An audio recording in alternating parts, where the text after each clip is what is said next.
ஆரி ஒர்க்குக்கு ப்ரூச்சஸ் ஒர்க்குக்கு யூஸ் பண்ணுற இந்த டேப்லெட் பீட்ஸை வச்சு ஒரு பிரேஸ்லெட் செஞ்சு காமிக்கலான்னு இருக்கேன். நான் வந்து இப்போ இந்த கிளாஸி பீட்ஸில் தான் செய்ய போகிறேன். இது வந்து கேஜி ஒயர். கேஜி ஒயர் நல்ல ஃப்ளெக்சிபிளாக இருக்கும்.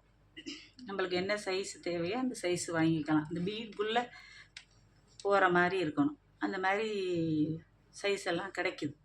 கேஜி ஒயர் வந்து ஜுவல்லரி மேக்கிங்க்கு தான் அதிகமாக யூஸ் பண்ணுவாங்க. இதை எடுத்துக்குவோம். எப்படிங்க ஃபஸ்ட்டு வந்து ஒரு அடி, இது அரடி ஸ்கேலு.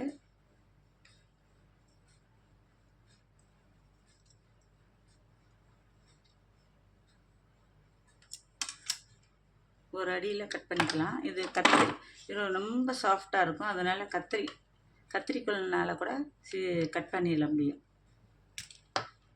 நெக்ஸ்ட்டு இதே அளவுக்கு இன்னொன்று ஒரு அடி 2 அடியில் எடுத்துக்கணும் தனித்தனியாக. ஃபஸ்ட்டு இதை நுனியை எடுக்கணும்.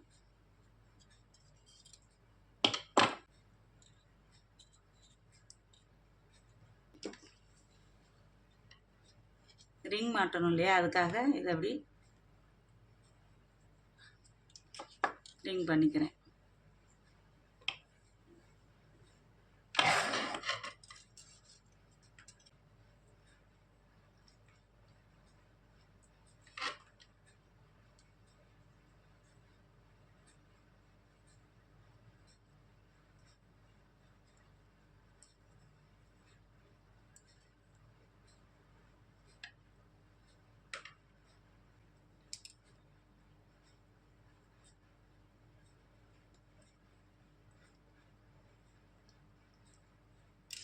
ரெண்டு முறுக்கியிருக்கேன். ஈக்குவலாக கொண்டு போயிட்டு 1 2 அவ்வளோதான். அடுத்து வந்து பர்பிள் கோக்குறேன்.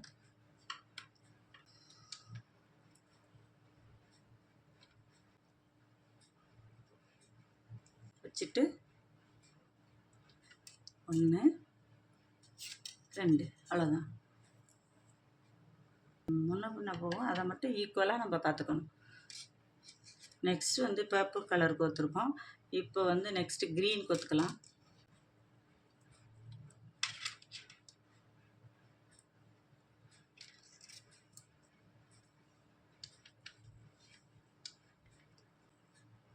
ரெண்டையும் ஈவனாக வச்சுக்கணும், அதுதான் முக்கியம். அப்போ 1 2 அவ்வளோதான். உங்களுக்கு இப்போ ரைட் ஹேண்ட் சைடு வேணுனாலும் திருப்பிக்கலாம், லெஃப்ட் ஹேண்ட் சைடு வேணுனாலும் திருப்பிக்கலாம். ஆரஞ்சு கலர் பார்க்கலாம்.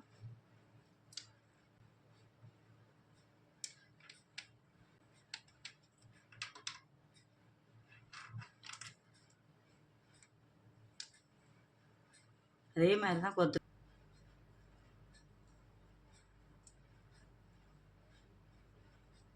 ஈவனாக அப்படி பிடிச்சிட்டு 1 2 வந்து ஒரு ஒயிட் போடலாம். Transparent water colour.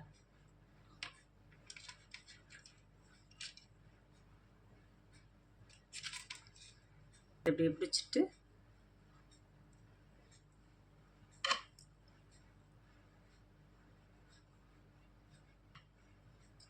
ஒன்று 2 அவ்வளோ.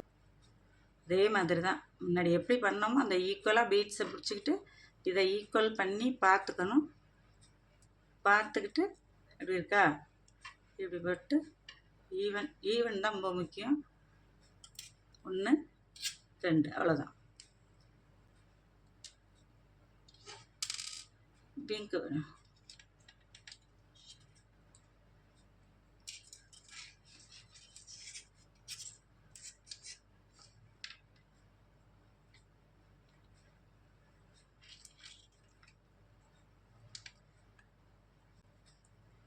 சைஸ் வச்சு பார்த்துங்க. 1 2. அவ்வளோதான். இது ஆரி ஒர்க்குக்கு, ப்ரூச்சஸ் ஒர்க்குக்கு, ஸ்லீவுக்கு யூஸ் பண்ணால் ரொம்ப அழகாக இருக்கும். இது ப்ரூச்சஸ் ஒர்க்குக்கு வாங்கினது தான். நான் என்னோடய ஐடியா இதை கொஞ்சம் பிரேஸ்லெட் பண்ணி பார்ப்போமேன்னு தான் பண்ணுறேன். 1 2 1 அண்ட் ப்ரௌன் இல்லை, ரெட்டு 2.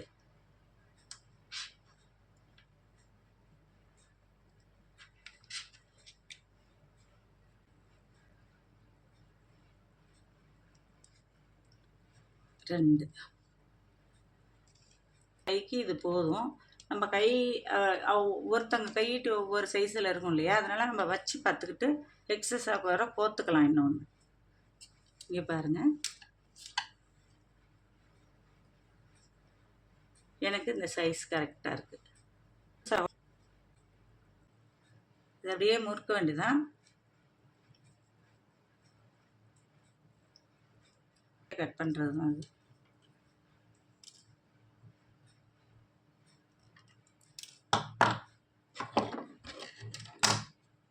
பிளேயர் வச்சு நல்லா டைட் பண்ணிட்டுங்க. நோஸ் பிளேயர் வச்சு இந்த ரிங்கு மாட்டுறதுக்காக ஒரு ரிங் இது பண்ணுறேன்.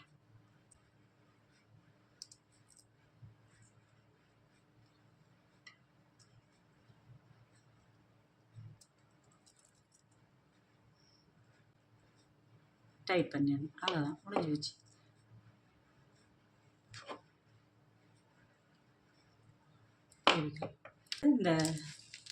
இந்த மாதிரி பிரேஸ்லெட்டுக்கு செயின் இப்படி போட்டுட்டு இது தொங்குற மாதிரி இருந்ததுன்னா ஃப்ரெண்டா,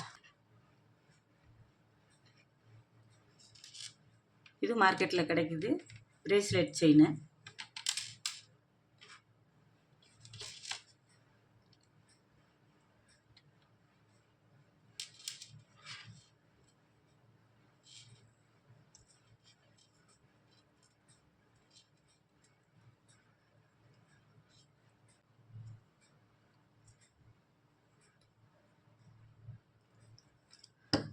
அமுக்கி இது கொஞ்சம் இதாகிடுச்சு.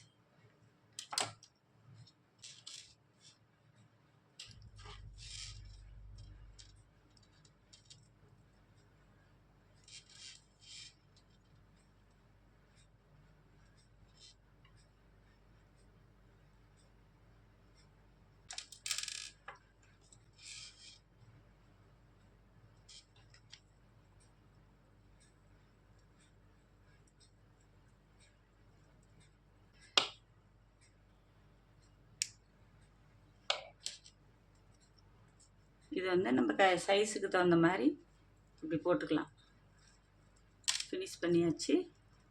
இது இங்கே பாருங்கள், டைட் பண்ணிக்கலாம். கையில் போட்டிருக்கும்போது இது ஃப்ளெக்சிபிளாக இருக்கும். எந்த சைஸுக்கு வேணுனாலும் நம்ம வளைச்சிக்கலாம் கை செயினை. ஃப்ரெண்ட்ஸ், எப்படி ஒரு பக்கம் இந்த ரிங்கை வச்சுக்கிட்டு இந்த ரிங்கை கோத்துட்டு இந்த லாக்கரையும் ஒரு சைடு போட்டு மற்ற பிரேஸ்லெட்டெல்லாம் நான் செஞ்சு காமிச்சிருக்கேன். அதில் இந்த லாக்கரை எப்படி போட்டிருக்கேன்னு காமிச்சிருக்கேன். அது மாதிரியும் இதில் யூஸ் பண்ணிக்கலாம்.